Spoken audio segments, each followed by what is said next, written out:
Okay, bismillahirrahmanirrahim. Assalamualaikum warahmatullahi wabarakatuh. Pada Cikgu Razi dan Cikgu Azmi. Okay, hari ini kita dalam podcast Bicara Minda dan Contemporary bersama dengan maafkan saya, di Sekolah Maktab Sekolah Sultan So kita ada di podcast Bicara Wacana dan Contemporary di Maktab Sultan Abu Bakar English College. So bersama saya di sebelah kiri saya Encik Muhammad Razi yang mana merupakan penolong kanan 1 dan Encik Muhammad Azmi yang mana guru penolong kanan guru hal ehwal murid. Okay, selamat datang. So Cikgu Razi, so sekarang kita dekat Maktab Sultan Abu Bakar lah, yang mana kita tahu yang Maktab Sultan Abu Bakar telah ditubuhkan start tahun 1914, betul? Yeah, okay, so banyaklah keistimewaan dekat dalam sekolah ni yang mana cikgu sendiri boleh ceritakan sedikit sebanyaklah tentang sekolah Maktab Sultan Abu Bakar ni. Okay, Assalamualaikum warahmatullahi wabarakatuh. Terima kasih pencara majlis pada kali ini. Saya penolong kanan takbiran Maktab Sultan Abu Bakar. Jadi untuk makluman semua, Maktab Sultan Abu Bakar sebuah sekolah yang lama dan juga sekolah warisan bagi negeri Johor. Ada dua bangunan di sekolah maktab ni, di Maktab Sultan Abu Bakar, yang mana kita tidak boleh mengubah dari segi fizikalnya, termasuk cat dan bangunan, iaitu di bahagian blok B, blok tingkatan 3 dan juga blok yang bahagian depan. Okay. Warna asalnya untuk bahagian bangunan warisan memang kekal warna putih. Tak boleh ditukar kepada warna lain, dan juga struktur binaannya. Di Maktab Sultan Abu Bakar boleh dikatakan pelajar terdiri daripada pelbagai kaum lah. Ada India, Melayu, India, Cina, pelajar daripada Sabah dan Sarawak pun ada. Cuma istimewanya di sini kerabat diraja Johor pun ada yang bersekolah di sini. Bekas-bekas menteri dan juga menteri yang ada sekarang pun masih bersekolah di Maktab Sultan Abu Bakar. Di samping itu, kita juga ada kekuatan dari segi alumni. Alumni diisi sangat membantu dari segi kewangan dan juga program-program yang diatur bersama guru serta pelajar lah. Selain itu, tempat di Maktab Sultan Abu Bakar ni tempat yang bersejarah. Penjajahan British dan juga Jepun. Bangunan-bangunan kita pun bangunan lama, mirip kepada binaan penjajah.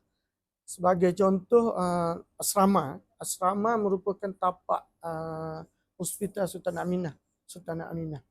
Jadi diberi kepada Maktab Sultan Abu Bakar, dijadikan tempat asrama. Setakat ni ada seramai 68 orang, semuanya lelaki. Khusus untuk bidang sukan rugby, pelajar yang berada di asrama. Lain-lain yang menarik di Maktab Sultan Abu Bakar, kita ni berada di tengah-tengah bandar dan juga satu aliran sungai yang bersebelahan dengan sekolah, iaitu Sungai Cak. Itu satu sungai yang lama yang arusnya mengalir ke Selat Melaka di sebelah Selat Teberau di Johor Bahru. Yang perlu untuk kita tambah baik di sekolah ini, yang umurnya dalam 110 tahun. Sebuah sekolah yang lama, yang mana bangunannya dah banyak dimakan anak-anak. banyak jugalah bantuan daripada Kementerian Pendidikan, daripada Jabatan Pendidikan, PPD sendiri yang menghulurkan bantuan untuk bangunan-bangunan di Mamhat Usia lah yang sudah lama untuk dibaik pulih. Saya rasa itulah untuk penerangan tentang sedikit tentang Maktab Sultan Abu Bakar. Okay. So kiranya kita kiranya pihak kami sangat-sangat berbangga lah dapat mengadakan satu program yang mana kita membedah lagi di Maktab Sultan Abu Bakar lah. Okay. So untuk makluman cikgu sendiri pun kami macam kiranya poin utama kita orang merupakan falsafah dan isu semasa, dan kami sendiri memilih maktab ni sebagai satu macam sekolah paling lama lah. Dan untuk makluman cikgu juga, sekarang ni macam main point kita orang adalah falsafah pendidikan kebangsaan, yang mana tak semua mungkin certain sekolah mengamalkan falsafah pendidikan kebangsaan yang mana diterapkan JERIS. JERIS tu adalah jasmani, emosi pelajar, rohani pelajar, intelek pelajar dan juga cara diorang bersosial. So, bagaimanakah cikgu rasa falsafah pendidikan kebangsaan ni dimasukkan dalam proses pembelajaran dan pengajaran di Sekolah Maktab Sultan Abu Bakar ni sendiri? Cikgu Razi. Satu. Cikgu Razi. Okey, berkenaan dengan JERIS, jasmani, emosi, rohani, intelek dan sosial. Dan sosial di sekolah. Pada saya satu falsafah yang baiklah digarap, dibuat oleh orang yang membuat falsafah inilah, tapi di sekolah. Tapi pada masa ini falsafah yang dibina ini banyak kekangan sebab perubahan dari segi masa, dari segi cuaca, iklim dan sebagainya. Tapi kita di pekat sekolah kita tak boleh lari daripada JERIS. Tak boleh lari sebab dari segi jasmani sendiri pelajar minat ke sekolah dengan adanya aktiviti sukan, permainan. Jadi ini membuatkan mereka di samping bermain, mereka ada satu hubungan perpaduan. Di mana silaturahim mereka wujud dengan adanya jasmani. Jasmani ni bukan melibatkan sukan mainan saja, kesihatan pun sama. Manakala dari segi intelek lebih kepada saya melihat kepada capaian kemejadian pelajar dari segi akademik. Okey, dari segi akademik, di mana intelek di Maktab Sultan Abu Bakar kita selama daripada 1914 sehingga sekarang, capaian untuk SPM, STPM sangat membanggakan. Mana GPS-nya di Maktab Sultan Abu Bakar bawah angka 3. 3.0. Kita cuma selepas PKP pencapaian kita ada penurunan. Biasa kita dapat angka 2, sekarang sudah menjadi angka 3. SPM tahun 2023 GPS kita 3.41. Sasaran kita nak 2.81, tak berjaya. Okay. Selain daripada peperiksaan juga, okay, pelajar-pelajar di Maktab Sultan Abu Bakar ni diasuh dari segi intelek yang boleh berkongsi pemikiran, idea, kepimpinan, dan juga kita ada sekarang ni program aspirasi Johor yang bermula pada tahun 2021. Sekolah aspirasi di Johor Bahru ada dua sekolah, SIGS dengan sekolah isi. Di peringkat daerah, peringkat negeri, setiap negeri ada sekolah aspirasi Johor. Cuma di Johor Bahru ada 2 lah. Okay. Dari segi rohani di Maktab Sultan Abu Bakar kita dari segi hubungan terutamanya perpaduan antara pelajar yang berbahasa Melayu, Cina, India dan lain-lain, sangat tak ada masalah. Hubungan sangat baik, akrab, hubungan yang silaturahim yang tidak ada kepentingan diri sendiri. Bagi saya satu yang baik diisi, yang boleh dicontohi dari aspek keharmonian lah. Dari segi rohani mereka tak ada yang bergaduh antara satu sama lain, memang tak ada. Untuk makluman di Maktab Sultan Abu Bakar, komposisi dari segi bangsa, kalau bangsa Melayu dalam 60%, okay. Bangsa Cina dalam 30%, India 15%, lain-lain dalam 5%. Okay, saya rasa boleh mencukupi menjawab soalan. Menjawab kepada soalan yang diberikan lah. Okey. Okay. Untuk seterusnya, secara untuk Cik Azmi lah, yang mana merupakan penolong hal ehwal murid, yang mana daripada konsep JERIS tu sendiri kan, apa pandangan Cikgu Azmi tentang langkah-langkah yang diambil oleh pihak sekolah untuk memupuk perkembangan holistik berkenaan dengan daripada segi JERIS lah, emosi, intelek dan sebagainya lah. Apa pandangan untuk Cikgu Azmi sendiri? Baik, terima kasih. Siapa ya? Langkah-langkah pihak sekolah ambil. Baik, banyak program ataupun aktiviti yang kita jalankan untuk menjurus menyokong kepada falsafah pendidikan kebangsaan tu. Okay, contohnya dari segi intelek, dari segi intelek kita banyak melibatkan pelajar dalam banyak aktiviti, sama ada di dalam sekolah ataupun peringkat daerah ataupun peringkat kebangsaan. Antaranya kita ada tim debate bahasa Inggeris yang mana kita telah mencapai sehingga ke peringkat kebangsaan. Dalam daerah Johor Bahru kita jadi Johan, dalam peringkat negeri pun kita Johan. Cuma dalam peringkat kebangsaan tu kita tak mencapai sasaran untuk jadi Johan lah. Tapi pun dari segi aktiviti itu maknanya pelajar boleh didedahkan kepada kemahiran untuk berfikir, bercakap dan di depan halayak ramai. Itu satu. Kemudian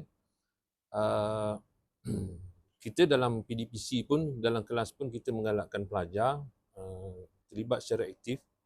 Maknanya pelajar-pelajar ni diberi ruang dan peluang untuk terlibat secara aktif, memberi pendapat, menerangkan sesuatu ilmu, share ilmu-ilmu yang ada bersama-sama rakan-rakan dalam kelas lah. Itu dari segi intelek lah. Mungkin banyak lagi lah aktiviti yang kita buat. Okay, untuk dari segi emosi ini kita telah dibekalkan 3 orang kaunselor yang saya kata baguslah, baik. Saya sendiri boleh puji kaunselor yang kita ada, yang mana 2 orang di sesi pagi, 1 orang di sesi petang. Mereka ni membantu pelajar-pelajar yang menghadapi masalah-masalah yang melibatkan emosi lah kan. Jadinya kalau pelajar pun rapat dengan mereka, maknanya ada masalah mereka akan rujuk pada kaunselor-kaunselor. Itu yang kita boleh bantu. Kemudian dari segi rohani, banyak aktiviti yang kita buat melibatkan kerohanian macam keagamaan lah biasanya kan.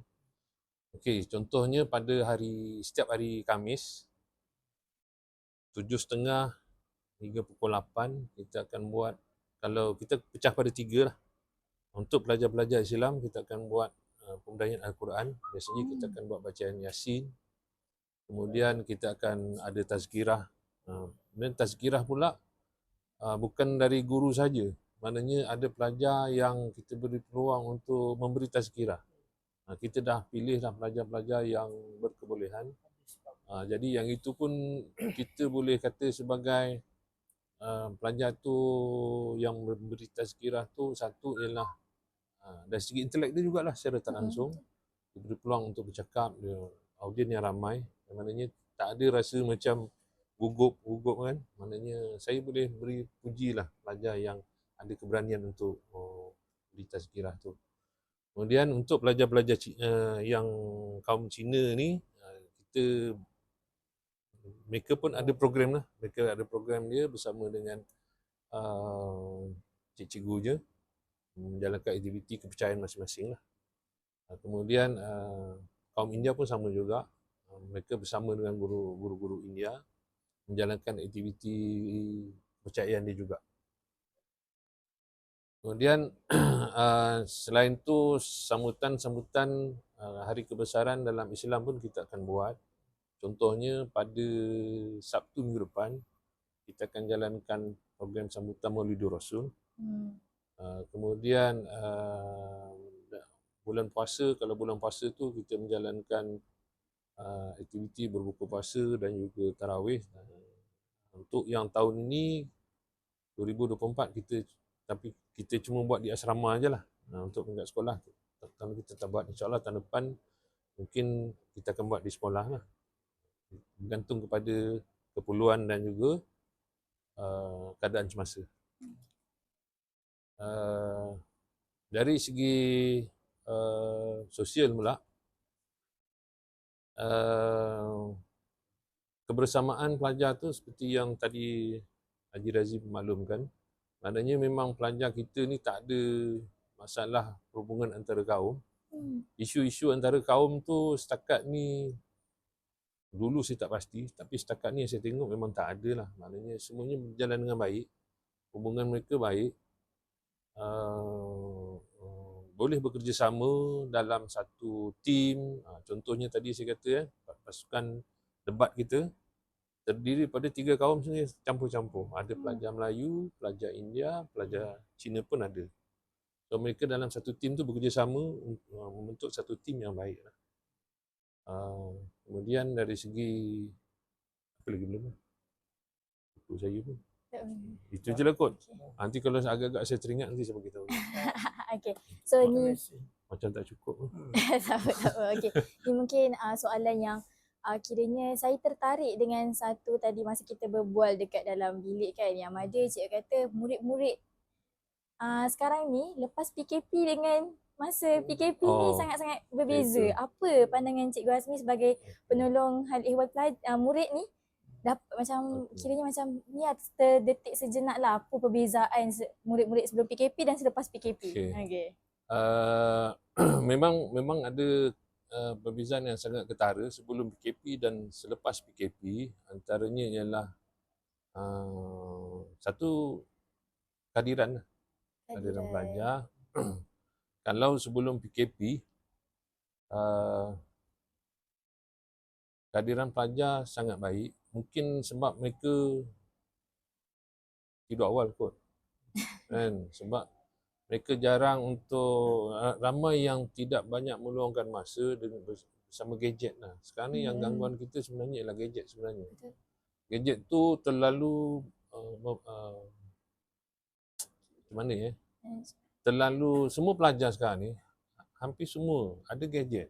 Kesan pada PKP yang mana masuk anak saya sendiri. Dulu anak saya sebelum PKP seorang pun tak ada handphone. Tapi bila PKP semuanya perlu handphone sebab perlu PDPR. Bila mereka dah dapat handphone dah rosak, minta ganti baru. Jadi saya rasa bukan saya seorang, saya rasa hampir semua ibu bapa kat Malaysia ni mengalami masalah yang sama. Bila handphone ni menyebabkan mereka tidur lewat. Ada baik, ada buruknya juga. Baiknya ialah contoh, kalau anak saya tu sekarang ni bila ada tugasan-tugasan sekolah, boleh mencari bahan melalui handphone. Google lah. Sekarang pun zaman AI kan. Anak saya tu pun sama juga cari bahan melalui AI. Itu yang baiknya, yang buruk itulah dia. Kan? Jadi kalau kita nak uraikan satu persatu keburukan tu memang banyaklah kan. Media-media sosial game terutamanya. Itu satu. Jadi menyebabkan pelajar ni tidur lewat dan bangun pun jadi lewat dan akhirnya pergi sekolah pun jadi agak berat. Lepas tu datang sekolah pula mesti bawa handphone, yang mana itu adalah satu kesalahan untuk semua sekolah di Malaysia yang kita susah nak kekang. Jadi mereka timbulkan pelbagai-bagai alasan yang menyebabkan kita rasa macam susah untuk ambil tindakan. Antaranya ialah kalau maktab ni kebanyakan pelajarnya rumah mereka berjauhan, jauh. Contohnya ada duduk di Skudai, duduk di Taman Perling, duduk di Kampung Melayu, Ulu Tiram pun ada. Jadinya mereka kata alasannya ialah senang untuk berhubung dengan ibu bapa dan juga untuk pengangkutan lah, Grab kan. Itu alasan yang mereka selalu utarakan. Tapi bila handphone bawa, biasanya akan timbullah masalah-masalah lain. Antaranya tak fokus pada belajar, lebih pada fokus yang itu.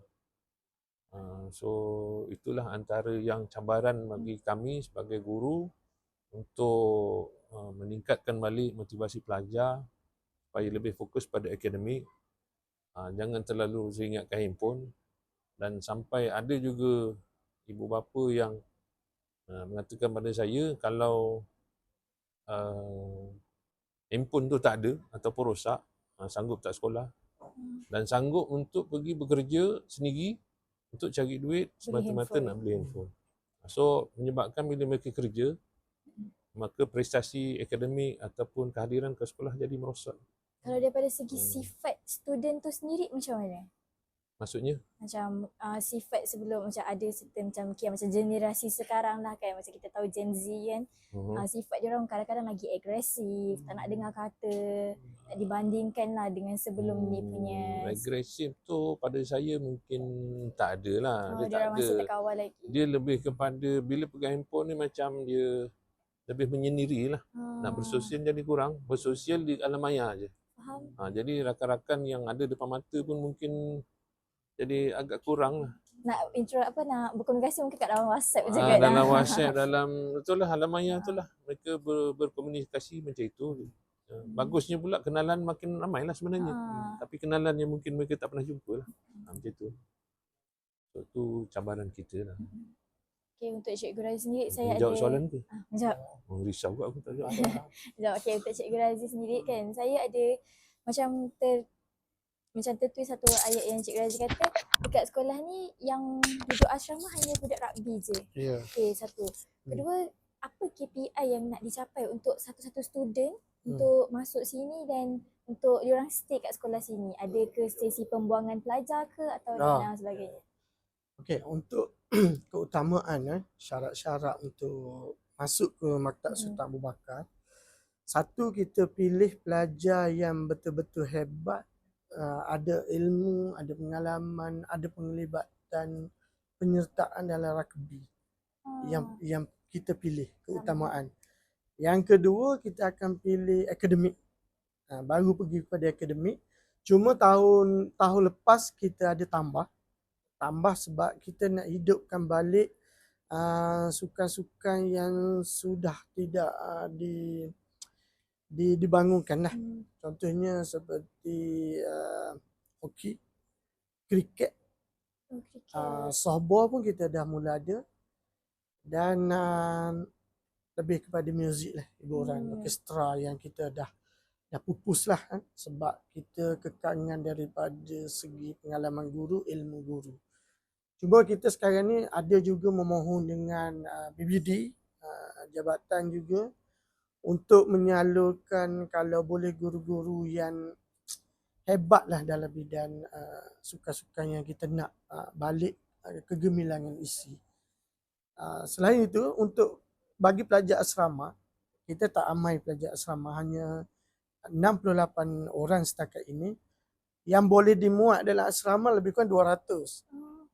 Cuma ada satu tahun kita ambil sampai 100. Tapi disebabkan asrama yang lama, pernah berlaku bencana alam, bumbungnya yang jatuh, memerlukan masa dan kos yang lebih kurang 300,000 untuk dibaiki. Jadi pada tahun ini mulai tahun 2024 kita menghadkan hanya di bawah 100 orang.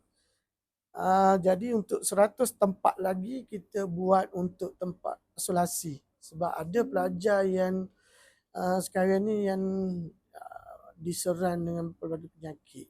Jadi nak tak nak kita terpaksa buat bilik pengasingan lah. Bilik pengasingan yang mana yang sakit, yang sihat kita terpaksa asing. Kalau kita ambil semua pelajar, tempat yang terhad untuk pelajar yang tak berapa sihat lah. Dan juga pelajar-pelajar di isi boleh dikatakan terdiri daripada yang bermain rugby lebih kepada pelajar M20 dan B40 lah. Yang T20 mungkin tak ramai, dalam 5% saja. Okay. Lain-lain kriteria untuk masuk ke isi, satu lagi faktor jarak lah. Jarak yang jauh dan juga faktor kemiskinan. Sebenarnya kita ada 2 asrama. Satu asrama lagi dia panggil Asmai Bakti. Asmai Bakti dekat bandar, hutan bandar. Ada satu pelajar kita tak ramai situ. Cuma dalam 30 orang je. 30 orang. Yang sini 68. Cuma yang Asmai Bakti di bawah Felda. Anak-anak Felda. Kalau di yang asrama DC bukan anak-anak Felda. Tapi boleh juga anak Felda nak masuk. Sebagai contoh, kalau pelajar Semai dia nak keluar daripada asrama, SOP dia kena keluar daripada sekolah. Syarat dia. Saya tu pernah juga saya beritahu, tak boleh ke dia nak sekolah tapi tak duduk sini, dia nak masuk asrama, tak boleh.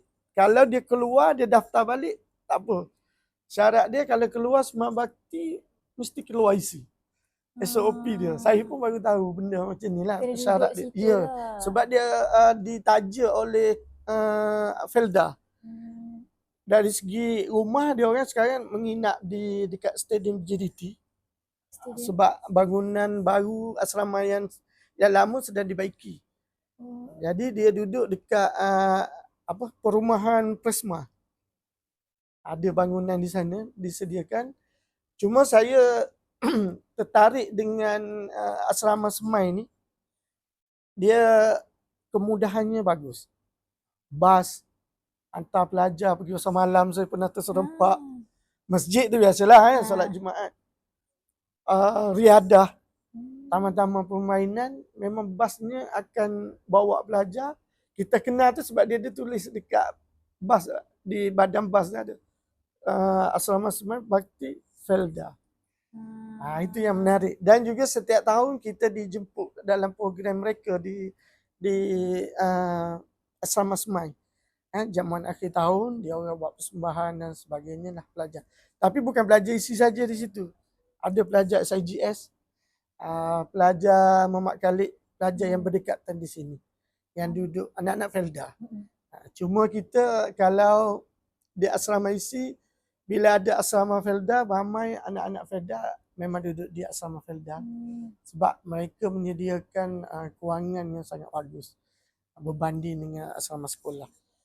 Sekolah terhad, kewangannya tak banyak.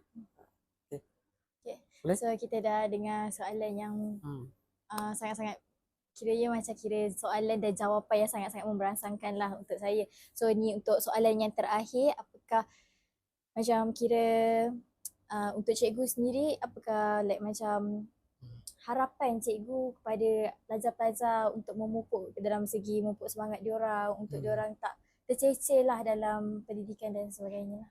Okay. Untuk kehadiran lebih kepada aspek kehadiran kat sekolah. Pelajar-pelajar kita di Maktab Sultan Abu Bakar, kita ada ziarah cakna. Hello, apa khabar, program kita bersama dengan penjaga. Pelajar yang tidak datang ke sekolah melebihi 10 hari, 5 hari, kita akan menghubungi penjaga ataupun kedua ibu bapa mereka. Dan juga kita tak nak pelajar yang datang tak ada hala tuju. Itu yang kita takut. Sekarang ni kalau ialah pelajar selepas PKP, dia seperti kata Cik Azmi, dia leka dengan game, dengan permainan di rumah. Dengan PDP sekarang kalau tak datang ke sekolah pun mereka boleh belajar dengan alat media sosial. Betul. Ada cikgu yang datang ke rumah, tuition. Dulu pelajar mencari guru. Sekarang guru mencari pelajar. Bukan nak kata cikgu ni rajin ataupun bukan nak kata cikgu ni mementingkan duit, pendapatan. Tapi sebab kesian dengan pelajar, bila PKP berlaku, faktor kemiskinan, faktor desakan ibu bapa, jadi mereka lebih nak mengejar pekerjaan. Itu yang kita takut sebab bila kita soal selidik pelajar, kenapa tak datang sekolah, terutamanya kalau hari Sabtu kita ada program khas, kita kerja cikgu. Kalau tak pergi nanti kami tak dapat membantu keluarga. Itu yang kita kesian. Nak tak nak kita terpaksa cari alternatif kedua lah supaya mereka tak tercicir. Kita terpaksa macam pelajar asrama sendiri, guru-guru selepas PDP pukul 4.30, pukul 5 sampai pukul 8 malam pun ada yang datang mengajar pelajar-pelajar di asrama. Sebab pelajar asrama ni tak boleh keluar nak pergi tuition dan sebagainya. Handphone pun kita pegang sekarang. Sebab bila beri handphone, pelajar dia lalai, cuai, minat kepada handphone, menyebabkan mereka menjadi hatinya jadi macam emosi. Bila kita tegur secara direct berlebihan. Jadi sekarang pelajar banyak kita beri kepada kasih sayang lah. Kasih sayang, pujuk, rayu. Kalau tak ada duit, cikgu dahulukan duit. Janji nak bayar hari ni, bulan depan baru bayar. Sabarlah. Jadi cikgu-cikgu hari ni kena banyak bersabar. Banyak tabah dengan keadaan berlaku. Sekarang, sebelum ni tak sama dengan sekarang.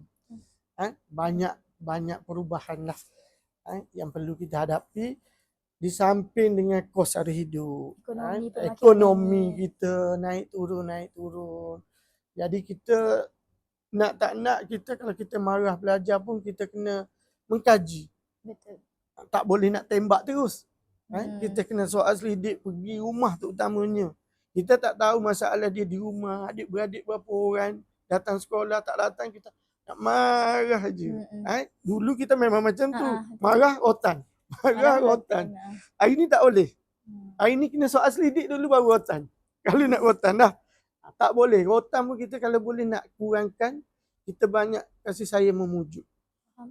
Macam yang tak datang sekolah ada lah 30 hari, 40 hari. Bila pergi rumah, rupanya mak ayah dah lama sakit. Allah. Nak makan apa? Nak sara adik-beradik 7-8 orang. Kecil-kecil pun ada. Sini. Pernah satu kes 2 minggu yang lepas, ada satu parent, bapa seorang pelajar, dia macam kena stroke. Mini stroke, minor stroke. Dia perlukan anaknya menjaga untuk memapahnya pergi ke tandas, pergi ke meja makan dan nak buat riadah dalam rumah. Jadi dia minta pihak sekolah jangan keluar surat amaran, jangan ambil tindakan sebab anak dia tak pergi membantu dia. Kadang-kadang anak ni terpaksa keluar untuk cari pekerjaan. Sebab isteri pun dia bapa tunggal. Bapa tunggal. Jadi nak bergantung harap kepada anak saja. Abang dia ada tingkatan 6. Tapi abang dia nak exam.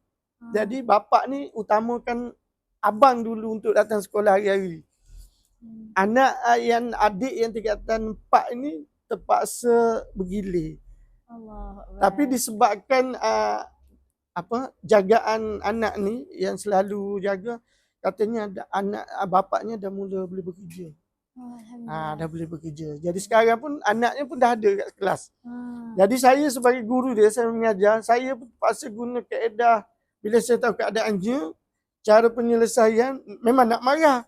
Subjek saya tak lulus. Nak luluskan apa yang utamanya SPM tahun depan. Mm-mm. 40% soalan tingkatan 4, Mm-mm. 60% soalan tingkatan 5. Jadi pujuk rayu. Pernah saya cakap, okey semua buat latihan hari ni sebab Haziq datang. Kalau awak tak buat, rugi. Haziq datang ni kita kena ambil kesempatan. Lusa datang, tulak datang, seterusnya datang.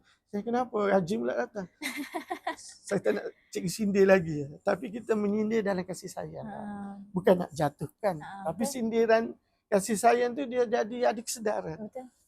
Datang. Ayah pun dah pergi kerja. Okay. Alhamdulillah. Itulah yang kita terapkan lah sekarang ni. Okay. Okay. So, terima kasih untuk Cikgu Razi dan Cikgu Azmi kerana sudi buangkan masa dalam bual bicara kami daripada pihak Kolej Universiti Islam Majlis Ustaz Ibrahim lah. So, saya mengucapkan terima kasih. So, kita punya podcast tamatlah sampai sini. Okay. Alhamdulillah.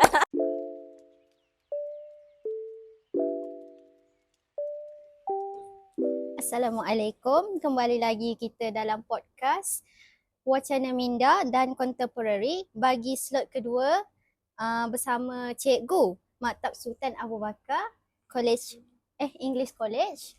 Okey. Pertama saya akan bual Cikgu Chong Hui Ling. Okay, iaitu merupakan ketua panitia bahasa Cina dan juga mengajar bahasa Cina. Okay, Cikgu boleh memperkenalkan diri tentang diri Cikgu? Ya, selamat pagi. Saya merupakan seorang guru baru ya, yang baru dipastikan first tahun dekat isi lah. Sekolah ni, first sekolah saya dapat posting. Saya ajar bahasa Cina je dari dari tingkatan 1 ke tingkatan 5. Dan sebelum ni saya ada pengalaman ada sebagai guru kanti di negeri Perak dan juga sekolah negeri Selangor. Dan ini first sekolah lah saya dapat posting. Ya. Okey, Cikgu. Kita terus masuk dalam soalannya. Soalan pertama adalah apakah analisis falsafah tentang kemajuan teknologi bagi Cikgu dari segi AI ataupun privacy? Okey, pada saya ada pendapat penggunaan AI dalam pendidikan ni memang ada datang kebaikan kepada guru-guru dan juga murid-murid lah dalam dunia ni yang semakin digital kan. Sebab contoh kan masa tu saya jadi guru kanti, masa tu tengah MCO. Okay. Macam mana nak carrykan kita punya PTPC? Kita terpaksa kepada kaedah online class. Masa tu kita banyak guna Google Classroom, kita sharekan PowerPoint. Lepas tu macam mana nak murid-murid buat kita punya hangout. Kita gunakan platform baru. Contoh saya guna live worksheet. Habis saya ajar, saya akan terus bagi satu link, mereka tekan. Habiskan latihan tu on the spot hantar. Apps itu boleh setkan jawapan yang betul. On the spot, pelajar tu buat tahu mereka punya jawapan betul ke tak. Ada set time limit juga. Dalam masa 10 minit kena siap. Tak boleh tiru. Sebab tak ada jawapan boleh dicari. Jawapan dan soalan tu boleh dibuat oleh guru tu sendiri. Tapi pada sekarang kan kita sekarang PTPC fizikal kan. Yang banyak teknologi ataupun AI saya guna ni. Contoh macam microphone kecil tu. Ya, betul. Selalu saya bawa. Yang nak beli pun senang. Online beli dan boleh charge dia. Apa lagi saya guna? Satu lagi platform. Sebab saya kata AI ni bagus sebab kita seorang cikgu, kita tahu anak-anak kita dia kadang-kadang mereka bosan nak dengar saja cikgu cakap. Mereka lebih suka untuk buat, cari maklumat, suka tengok gambar, tengok video kan. Saya pun sediakan satu platform bagi mereka. Saya buat terhadap pelajar form 3 lah. Saya tajuk itu, saya nak mereka cari sejenis makanan tapi kena hasilkan dua jenis rasa yang berbeza. Satu jenis rasa tawar, satu jenis rasa dia lebih cukup rasa lah. Masa tu mereka akan fikir, apakah makanan yang sesuai untuk buat dua hidangan ni? Mereka akan cuba cari dalam Google, listkan step macam mana nak hidangkan, nak tuliskan pendapat mereka lah. Saya lebih suka makan mana satu. Lepas tu mereka macam postkan dalam satu wardrobe lah. Mereka boleh tengok, oh murid ni cari makanan ni. Okay. Murid tu cari makanan tu. Dia lebih suka mana? Jadi cikgu saya pun boleh tengok. Ini salah satu AI lah. Yang ini boleh kita save.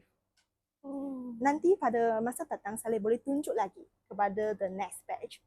Sini you all pernah buat macam ni. Sekarang your turn untuk buat yang kita guna topik baru. Tapi cara sama. Mereka macam nak excited, nak buat hasil sendiri, nak buat perkongsian. Ini salah satu kebaikan AI lah. Yang kita ada memory kan dekat online tu. Tapi memory ni pun salah satu keburukan juga. Contoh, you nak masuk apps ini kan. You mesti tuliskan nama you guna Gmail apa kan. Ini semua tentang maklumat privacy. You kena accept dulu, baru you boleh guna. Kalau you tak accept, you tak agree, you tak dapat guna apps ini. Betul. Yang banyak lah, macam kita pergi restoran sekarang kan, GPS, Grab, semua apps ini ada bocor maklumat kita. Sama juga maklumat guru dan juga maklumat murid-murid lah. Salah satu contoh kan, Google Classroom pun sama. You accept cookies ni kan, you allow the permission. Jadi ini cabaran juga, kita nak guna teknologi dan juga AI ni. Sekarang yang AI yang paling famous kan ChatGPT kan. Sekarang sudah ke ChatGPT 4.0 ya. Cikgu pun ada guna juga. Untuk guna trend sekarang, macam mana nak buat seorang yang hebat, kita akan rujuk dulu. Tapi untuk murid-murid, mereka ni saya dapat kesan lah, terlalu bergantung kepada AI ni. Terlalu bergantung macam mana ya? Saya setkan soalan ni, mereka dalam sekolah mereka tak buat. Mereka cakap, cikgu saya cuba siapkan di rumah. Kenapa sekarang ada masa ni kan? Lepas tu esok cek balik, dah siap. Jawapan dia standard. Perfect jawapan dia. Tapi cikgu kita bukan nak jawapan murid yang perfect kan. Kita nak tengok mereka memang betul-betul faham. Mereka buat mereka punya kebolehan kan. Yang ni mengejutkan I pun tanya, kenapa ni? Cikgu kita minta tolong ChatGPT. Baru I pun masa tu I pergi cuba. Mereka yang ajar saya pergi cuba. Memang sangat hebat ni. Dia tanya apa question, dia jawab. Tapi lah keburukan dia, murid-murid terlalu bergantung pada dia. Sampai tahap nak suruh mereka tuliskan satu planning ataupun satu apa-apa. Mereka macam tersekat. Tak dapat idea kreatif. Keupayaan mereka nak menyelesaikan masalah macam menjadi kurang. Lemah dah jadi lemah. Jadi yang AI ni kita boleh guna, memang datang banyak kebaikan banyak. Tapi keburukan juga kita perlu kesan tak atasi dengan baiklah, sebab ini terlibat dengan privacy kan. Privacy dengan kemampuan anak-anak kita nanti. Ini setakat ini pandangan saya terhadap AI lah dengan privacy. Terima kasih. Baik. Menurut cikgu lah kan, adakah bagus teknologi ni untuk mereka yang pelajar-pelajar? Adakah boleh menjadi ketagih ataupun susah untuk diajar ataupun bagaimana? Susah diajar atau mungkin kurang mengembangkan idea-idea, atau susah nak faham pelajaran kerana terlalu bergantung pada AI? Ada? Ya. Sebab contoh ya, mereka, contoh saya ajar satu topik baru ya. Mereka akan cakap, cikgu, topik ini saya lihat dari source lain, dia bukan jawapan ni. Lepas tu saya pun cakap jawapan dia ada banyak kan, tak boleh tentukan macam ni. Dia pun macam nak debate dengan I. Itulah dia macam terlalu percaya apa yang dia nampak dalam online tu. Dia tak menjadi cabaran terhadap cikgu ni. Dia kurang percaya pada cikgu. Cikgu punya jawapan macam kurang standard. Macam tentang cabaran juga.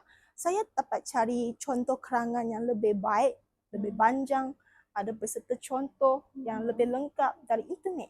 dari ChatGPT. Berbanding dengan cikgu you ajar pada saya lebih simple. Abang katalah, saya ajar teknik. Bagi contoh yang simple dulu. Untuk you boleh contohi dan belajar. You terus cari kerangan yang macam lebar, panjang, sempurna tu. You boleh tulis semula lagi dalam periksa ke. Pada periksa tu you bawa komputer masuk ke. Itulah jadi cabaran mereka macam mana saya tak ada cikgu pun saya boleh belajar juga. Inilah cabaran satu. Saya rasa ni macam cabaran cikgu kena didikkan anak ni gunakan AI dengan cara baik. Cabaran. Okay, menurut saya macam mana menurut cikgu juga macam mana pula nak didik seorang pelajar tu untuk mengehadkan AI ni, mengehadkan internet ke ataupun ChatGPT ke kan, macam cikgu kata kan selalu cari jawapan dan cabaran bagi cikgu-cikgu ni. Agak-agak cikgu ada jalan penyelesaian apa untuk mengehadkan? Okey, kalau saya cuba sharingkan lah sebab saya ambil contoh macam penulisan karangan. Saya akan suruh mereka tulis rangka karangan dulu. Saya suruh you ikut cara saya ajar. Contohnya isi pertama apa, kedua huraian apa. You hanya boleh lihat dari internet apa isi dia je. Tapi anak contoh you aplikasikan apa yang berlaku you dalam kehidupan harian you. Bukan dalam internet dia. Mereka jadi satulah limit mereka ni, I boleh ambil isi utama je. Macam sudah had mereka. Lagi satu, suruh mereka siapkan dalam kelas. Wah, ya betul. You boleh cari semalam, siapkan depan saya. Inilah. Saya pun macam nak suruhkan mereka, inilah tengok, ni masa you boleh jawab dalam exam ni, ini kebolehan you. Kalau balik rumah ni, itu kebolehan AI. Bukan kebolehan you dalam exam. Kita boleh buat perbandingan lah. Tengok, ini kerangan dulunya macam ni, panjang. Ini simple. Apa perbandingan. Bagi mereka dapat pengajaran. Maaf ya, banyak pula tanyanya. Tapi okey ya. Jangan tertegang. Bagi cikgu lah kan. Kan Maktab Abu Bakar ya. Maktab Abu Bakar ni, Sultan Abu Bakar ni dia ada dah terdedah dengan teknologi yang sangat maju. Adalah sangat maju, maksudnya majulah.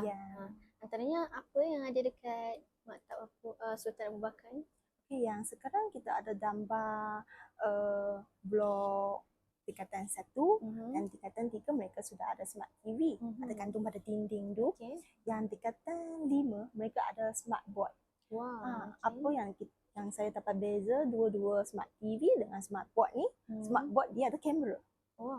Dia yang function dia boleh kita lukis, kita boleh tulis, dia boleh simpan. Dia macam ada memory dia sendiri. Tapi kita guna reboot pun boleh lah. Function dia lebih banyak berbanding dengan smart TV. Smart TV macam mana pula? Smart TV dia macam function kita nak cropkan dia macam kurang sikit. Macam nak kamera kan, kamera nak tangkap gambar, tu smart board boleh.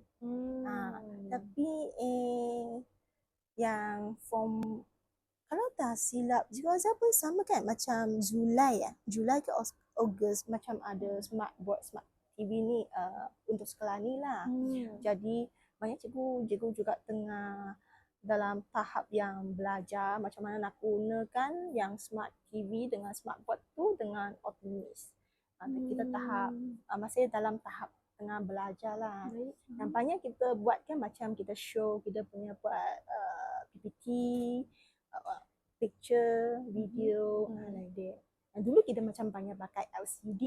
Ya, betul. Sekarang boleh kita akses internet kan, lagi menarik nak terus buatkan. Terus tekan. Okey, menarik. Macam murid pun ada background music. Cikgu seronok ni dengar.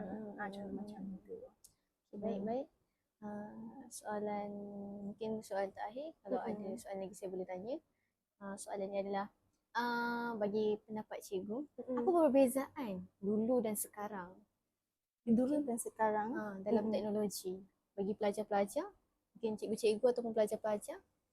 Okay. Pada zaman saya kan dulu, masa nak guna AI Ya, ataupun teknologi Ya, ataupun betul. komputer, ya betul. ada masa dia sangat terhad. Contoh zaman sekolah rendah, saya lah, sekolah menengah juga. Nak guna komputer tu masih hanya dalam bilik komputer je. Setiap kelas tak ada smart TV, tak ada smart board. Jadi masa kita guna tu, kita sangat menghargai. Apa kita dapat dalam online tu, kita pun guna sebaik mungkin. Tapi sekarang macam dia dah banyak kemudahan, kita senang nak akses internet. Jadi murid-murid pun macam dah hargai. Kita tak tahu ya, kita tanya online je. Senang dapat, tak menghargai. Maksudnya kerja- mereka tak menumpukan sepenuhnya dekat dalam kelas. Ya, pun sama juga. Jadi itu sajalah saya dapat bezakan. Ya. Lepas tu lagi satu yang kita akan lebih bersungguh-sungguh untuk belajar. Ya. Contoh kita cari kamus kan. Itu ya, kamus betul. tebal kita cari. Sekarang kita search je apa maksud ni, dia keluar ni. Ya, betul. Kemahiran tu mereka nak cari kamus tu tak tahu. Oh ya. Contohnya untuk subjek saya ada masalah ni. Ada. Jadi saya perlu didikkan mereka. Itulah kenapa jadi masih perlu ada cikgu. Jadi pelajar-pelajar kat sini kan, contoh saya pernah sekolah Cina. Jadi kita nak tahu satu tulisan tu macam mana. Jadi masa zaman saya pun banyak buka kamus. Adakah sekarang Cina pun macam tu juga? Diorang macam cari dalam kamus ke atau lebih suka cari kat dalam online? Kalau cikgu terapkan pengajaran Cina. Kalau mereka kena tengok tahap dulu bagi saya. Kalau masih tahap tatika ni, mereka more to gambar. Okay. Gambar ni contohnya gambar api. Lepas tu kita tunjuk perkataan api. Kita boleh tengok persamaan dia. Lepas tu mereka sudah menguasai perkataan banyak. Baru kita cari dalam kamus yang tak ada gambar. Berbanding dalam kita cari dalam online kan. Kita kena tahu sebutan dia dulu. Kalau tak tahu sebutan susah nak cari. Tapi senang lah. You tak payah selit-selit banyak. You just tulis. Lepas tu cari ini maksud apa. Yang dulu kena cari. Ini perbezaan juga. Tapi dua-dua ada kebaikan dia lah. Okay, baik. Okay, terima kasih Cikgu Syah. Seterusnya kita akan ke sesi temu bual yang kedua, iaitu Cikgu Azhar. Hantar atas sikit. Okey. Boleh? Boleh. Boleh. Okey. Nampak kamera nampak? Jap, cut.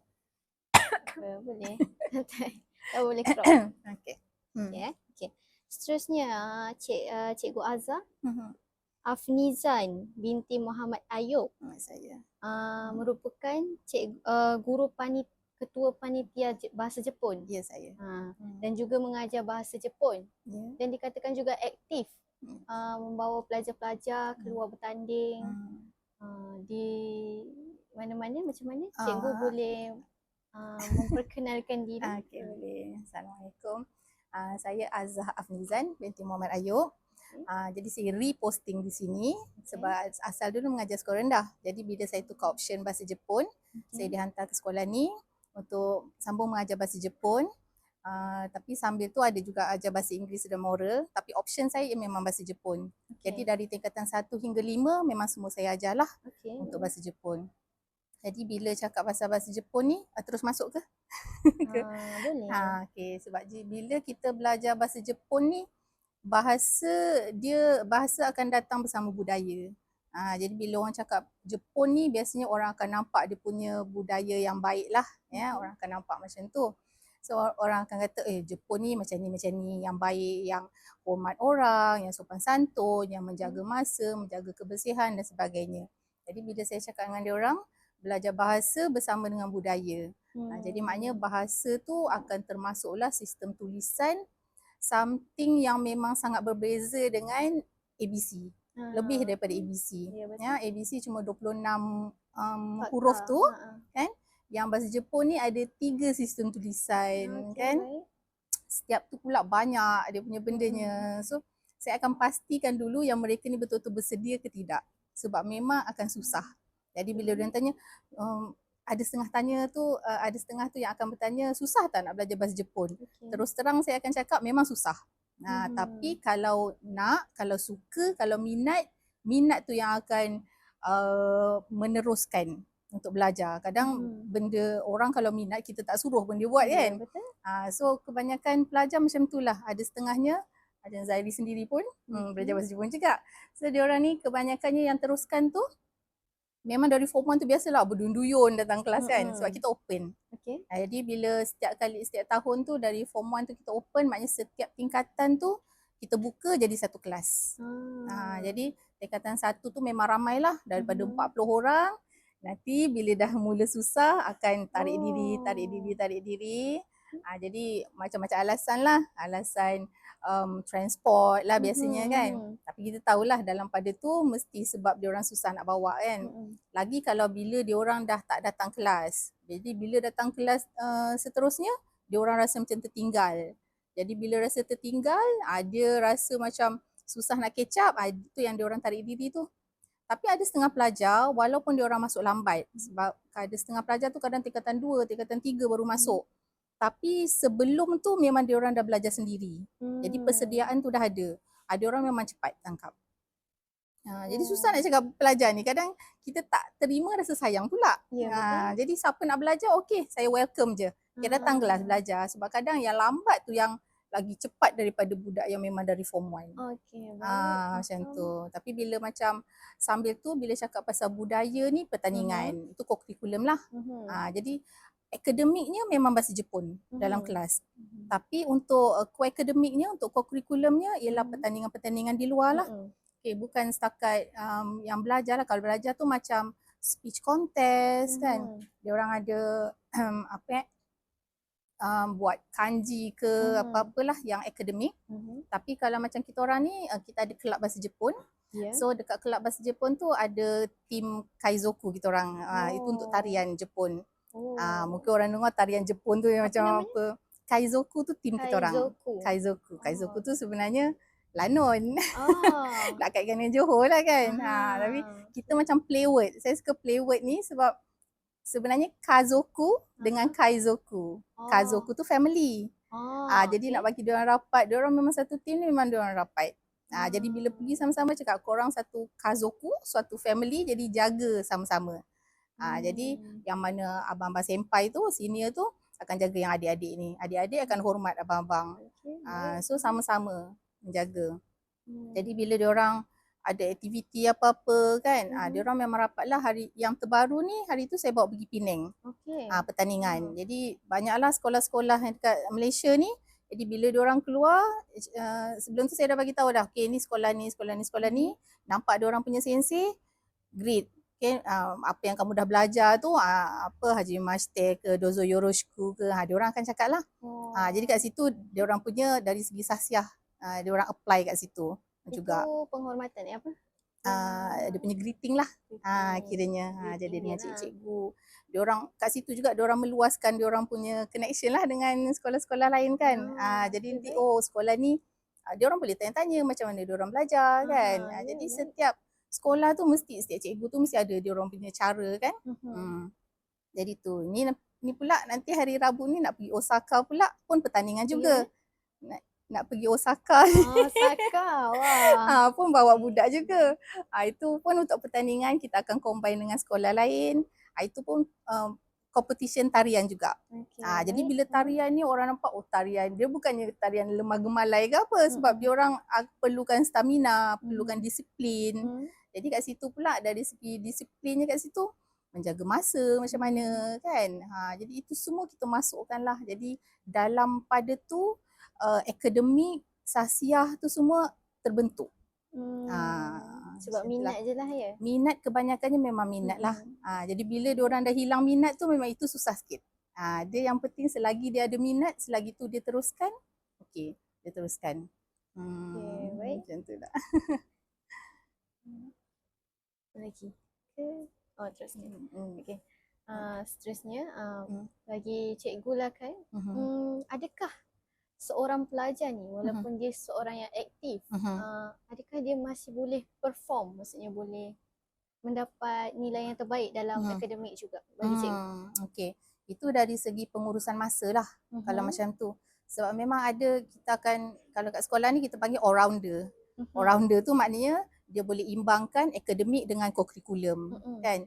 Jadi memang ada pelajar yang akademik dia bagus, dia punya co-curriculum pun bagus. Ya. Tapi ada juga yang dia terlalu sangat ke co-curriculum Ya, betul. sampai dia punya pelajaran terabai pun ada juga. Ada. Tapi bila terjadi macam tu, itu satu, untuk pelajar tu dia sendiri kena uruskan masa, dia sendiri kena korbankan masa dan kena lebihkan latihan lah. Maknanya dia kena kodok balik lah apa yang dia tertinggal tu kan. Ya, baik.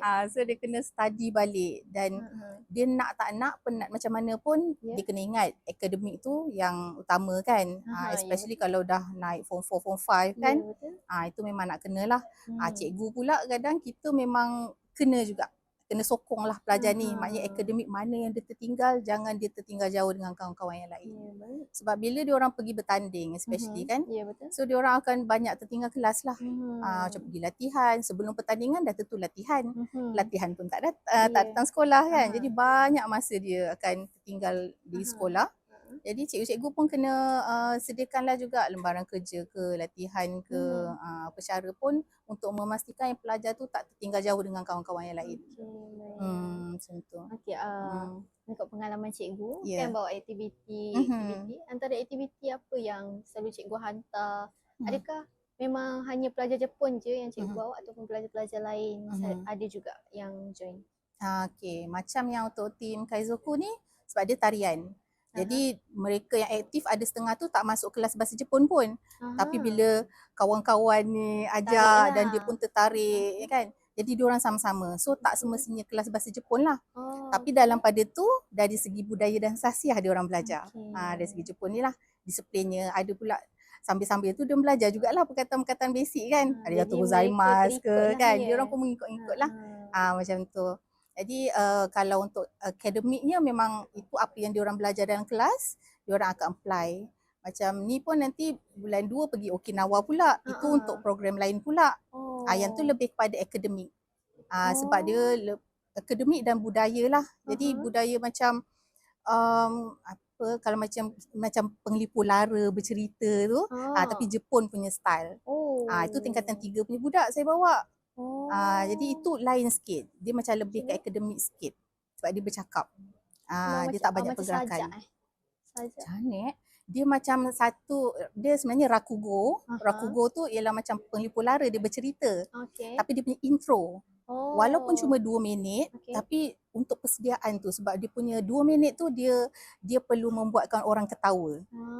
Jadi kat situ dia orang akan berfikir ayat apa yang sesuai. Sebab kita akan combine kan bahasa Malaysia, bahasa Inggeris, bahasa Jepun tu, kita nak convertkan kat dalam budaya Jepun tu macam mana. Sebab nanti dekat Okinawa tu, Malaysia, Thailand, satu lagi sekolah mana Indonesia. Kita akan pergi kat sana. Ini first project lah. Ada cikgu tu bawa. Besar lah kan. Jadi itulah semua benda-benda tu sikit-sikit. Jadi macam mana pun akademik dengan budaya tu memang kita akan gabungkan. Tapi tak semestinya yang masuk kelas bahasa Jepun sahaja boleh join kita punya kelab. Jadi lain pun adalah. Boleh. Kalau Koko dari segi sukan-sukan, adakah Cikgu Azhar bawa juga? Ada, sebab saya dulu dengan lompat tali. Jadi yang terbaru ni yang lompat tali dekat Jepun tu saya tak dapat bawa lah sebab saya sibuk dengan yang sini punya. Yang menari tu. Yang menari tu. Macam tu lah. Tapi kalau sukan, sebab pelaut-pelaut Jepun pun kadang dia orang datang sini. So dia akan, kalau Jepun tu kita tahu dia orang famousnya kan baseball kan. Bola sepak dia. Jadi mana yang kita boleh buat sama-sama tu kita buat sama-sama lah. Macam tu. Dengan kata dekat Maktab Sultan Abu Bakar ni terkenal dengan rugby. Ya betul. Menurut cikgu macam mana pula pengurusan pelajar-pelajar rugby ni, adakah mereka boleh perform dengan baik Mhm. walaupun dalam rugby, adakah perlu tegas lagi dalam dalam pelajaran mereka? Bagaimana mereka disusun untuk menyeimbangkan daripada Akademik. nasihat cikgu lah Aha. contohnya. Rugby memang sebab sekolah ni niche areanya rugby. So ada setengah student tu memang diambil ke sekolah ni sebab dia pelajar dia pemain rugby. Oh, ada yang dari Jadi luar? ya, okey, maknanya dia orang diserap sebagai pelajar isi tu sebab rugby dia orang lah. Oh, baik, Maknanya. Jadi dia orang memang pemain rugby sekolah dan dia orang punya training memang berjadual. Memang Oh. kerap dan dia orang pun selalu keluar untuk pertandingan yang baru-baru ni super school tu semua. Oh. Jadi dia orang pergi itu pun satu sebab bila dia orang dah lebih ke co-curriculum, kesukan, dia punya akademik tu itu memang cikgu-cikgu lah yang kena kejar. Memang ada lah, memang ada isu. Jadi memang ada isunya tapi cikgu-cikgu kena sediakan latihan, kelas tambahan untuk memastikan dia orang tak tertinggal lah. Jadi pelajar-pelajar ni ada kelas tambahan lah. Ya. Oh, bukan sekadar ikut kawan-kawan macam ni dah tertinggal, tertinggal. Oh tak ada, maknanya- cikgu-cikgu memang akan pastikan siapa pelajar-pelajarnya, tengok list akan diberi kelas tambahan macam tu.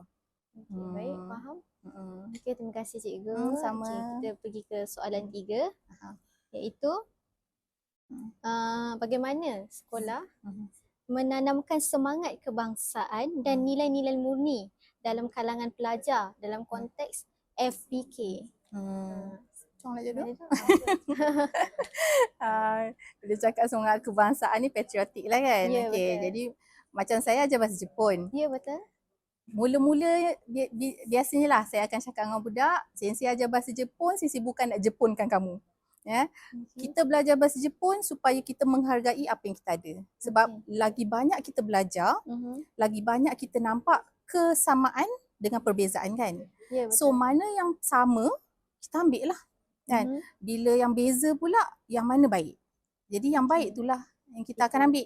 Mungkin kalau yang Jepun tu baik, yang tu kita ambil. Kalau yang budaya Malaysia kita pula banyak bangsa kan. Ya, Bergantung pada bangsa masing-masing lah. Kalau itu yang baik, kita ambil yang tu. Jangan ikut yang Jepun yang tak betul tu. Ya, Jadi setiap bangsa akan ada dia punya pro and cons kan. Jadi pros and cons, mana yang baik dan mana yang buruk tu, kat situ kita sematkan lah. Okay. Dari segi patriotik, memanglah kita tahu Jepun, sekolah ni sendiri pun menjadi markas tentera Jepun dulu. Itu pun dengan orang Jepun kadang kita cerita juga sebab orang Jepun tak tahu kisah ni. Orang Jepun tak tahu? Jadi cikgu jadi sikit-sikit lah sebab nanti dia orang terkejut. Kan? Ini memang kebanyakan generasi, jangankan generasi sekarang, ada yang sebab saya dulu pernah yang umur dah 20-an pun, diorang tak tahu sejarah Jepun dengan Malaysia. Mereka tak diajar. Jadi bila datang ke sekolah ni, macam banyak pula elemen Jepun-Jepun tu kan. So bila kita cerita, ada yang boleh terima, ada yang tak boleh terima. So jadi kat situ dengan pelajar pun kita ajar ini sejarah. Sejarah tu untuk pengajaran kan. Benda yang lepas tu lepaslah sebagai pengajaran lah. Kan kita ambil yang baiknya lah. Dan macam ni kita belajar bahasa Jepun, kita ambil yang baiknya. Kan. Yang buruk tu itu yang dia lepas lah. Kan. Tapi kita ambil yang baiknya. Apa elemen baik, apa sahsiah baik yang diorang ada, kita pelajari dan kita terapkan. Baik, macam tu lah. Menurut Cikgu Chong macam mana? Biasa sebab saya ajar bahasa Cina. Oh, sorry. Ulang balik. Sebab saya ajar bahasa Cina, saya pun jaga Persatuan Bahasa Cina. Yang Ogos yang lalu ni, tahun ni, mereka adakan camp seni budaya bahasa seni budaya Cina. Mereka ada anjurlah banyak aktiviti, contohlah mereka ada buat tu kipas. Macam mana nak buat itu cat kipas. Kita buat tuang air, lepas tu kita tuang itu cat dalam permukaan air itu, lepas tu kita buat itu kipas. Itu seni budaya lah Cina. Lagi tu kita ada buat kaligrafi. Macam mana aktiviti-aktiviti ni, contohnya muzik, tarian tu boleh mengeratkan hubungan antara satu sama lain. Kita sebab kita dalam Malaysia kan, kita ada perkawaman. Jadi kita yang budaya, seni budaya yang berbeza ni, kita macam setiap kali tengok,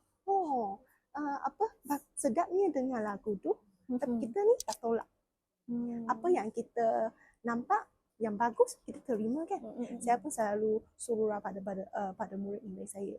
Kalau masa you main alat muzik Cina tu, yang kawan you suka, you pun kenalkan, you pun ajarkan mereka yang benda ni kita boleh buatkan belajar sama-sama. Kita boleh melalui seni budaya ni untuk mengeratkan hubungan murid-murid. Ini selalu saya suruh mereka buat. Yang macam lagu mereka performan baik, yang ni belum dapat buat lagi lah. Sekolah dulu saya ada. Saya cuba transformkan budaya tu ke sekolah ni. Tapi tahun ni tak berjaya. Tengoklah tahun depan. Yang kaligrafi ada. Kaligrafi. Macam kita tulis gaya. Masa kita tulis tu kita kena tenang. Kalau tak tenang, tulisan tu buruk. Kita belajar tu macam mana fokus.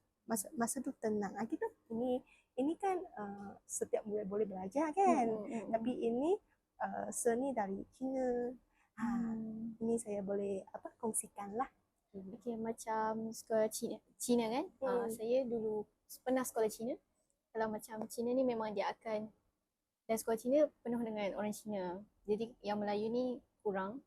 Tapi yang Melayu ni akan diwajibkan masuk pertandingan kaligrafi tu. Kalau dekat sini macam mana? Adakah kebanyakan Cina atau menggalakkan juga orang-orang Melayu join kaligrafi Cina tu untuk mencuba, atau selain kaligrafi pun yang lain pun?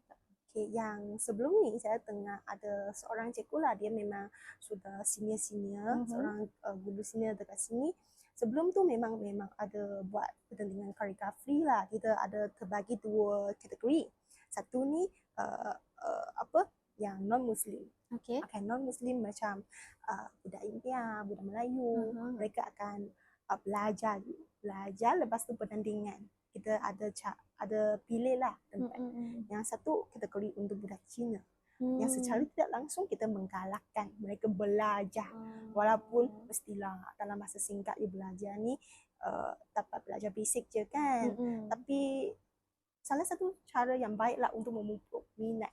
Dan lagi satu, kita hari tu yang kita buat itu bulat tu, boleh makan tu, the rice ball rice ball tu. Yang ni setiap orang pun boleh. You buat ini rice ball, lepas tu masak, makan sama-sama. Ini pun salah satulah caranya. Okey, baik. Sebab kan dah halang-halang ada Jepun dan Cina. Boleh tak saya nak tahu macam mana, cakap sikit dalam masa Jepun dan Cina? Ya, nak cakap dengan macam mana? Nak alu-alukan? Terima kasih ke saya apa ke? 再这个dalam bahasa Cina. 非常谢谢你今天可以邀请我来跟你们分享我们华人学习的一个途径是怎么样的。那么我希望在以后更多的日子里面，华人子弟可以好好的学习华文，然后珍惜我们的中华文化。谢谢。 Boleh tak bagi satu ayat untuk saya cakap kalau Jepun? Biasanya kalau nak cakap apa? Kalau biasanya orang dia akan cakap yoroshiku onegai shimasu. Tu kalau selalunya orang akan translate, sila beri tunjuk ajar macam tu kan. Yoroshiku onegai shimasu. 今日はいろいろな日本語とマレー語について、話しいただいて、すごく必要だと思いますが、そして、マレーシアと日本のことを、文化と言語だけじゃなくて、いろいろなことを、一緒に話しさせてもらって、すごく、感動しました。感謝しました。ありがとうございました。はい、これからもよろしくお願いします。 Wah, bestnya ada perbezaan ya. Tapi sangat menarik Tak semua orang boleh belajar bahasa. Saya pun boleh bahasa Cina je. Saya boleh faham ni je. Saya cakap apa tu. Okey, baik, terima kasih atas kerjasama untuk temu bual bersama saya. Saya harap kita boleh berjumpa lagi. InsyaAllah. Boleh tak bagi saya satu ayat yang Jepun untuk saya cakap? Satu je. また会いましょう。Mata Air Masyur. Jumpa lagi. Mata air masyur. Mata Air Masyur. Mata air masyur. Yang ni Zaijian kan? Ada lagi? Zaijian. Okay. Ada tak? Hou hui you qi. Ada dah lama tak cakap kan? 会不会有期 That's mean masa depan kita harap boleh jumpa lagi. Okay. Okay, terima kasih. Thank you.